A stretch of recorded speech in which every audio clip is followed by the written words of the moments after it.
En Guinée, chaque nouveau régime suscite de grands espoirs, mais aussi son lot de controverses.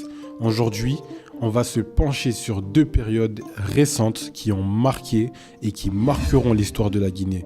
Le régime du professeur Alpha Condé et celui du général Mamadi Doumbouya. L'élection d'Alpha Condé en 2010 a été un tournant historique. Pour la première fois, un président issu d'un processus démocratique prenait le pouvoir. Son ambition était claire, reformer l'État, relancer l'économie et rompre avec les anciennes pratiques. Mais au fil des ans, son régime a été de plus en plus critiqué pour la mauvaise gouvernance et la corruption. En 2021, après 11 ans de pouvoir, il est renversé par un coup d'état militaire mené par le général Mamadi Doumbouya qui devient ensuite le président de la transition. Son arrivée au pouvoir est marquée par des promesses de rupture, restauration de l'État, lutte contre la corruption et refondation des institutions. Mais aujourd'hui, la question se pose. A-t-il réellement réussi à changer les choses ou le système est-il resté le même? Nous avons recueilli l'avis de plusieurs Guinéens afin de vous les présenter et de vous inviter à y réfléchir. Mais d'abord, pour mieux comprendre ces deux régimes et ce qui les différencie, nous allons revenir sur le contexte dans lequel ils ont émergé. Et pour ça, nous allons remonter aux origines de l'État guinéen, à son premier régime après l'indépendance.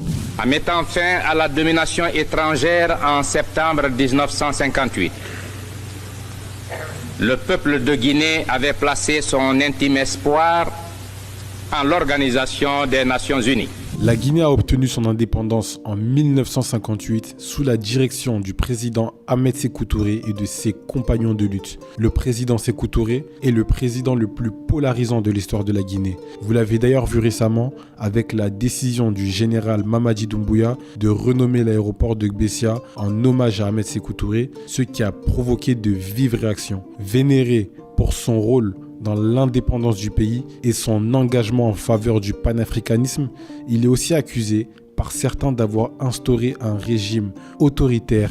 Et souvent, à l'extérieur de l'Afrique, l'image que l'on a de l'Afrique, c'est cet homme mendiant, assis au carrefour de la rue ou devant une mosquée avec les mains tendues pour recevoir l'aumône.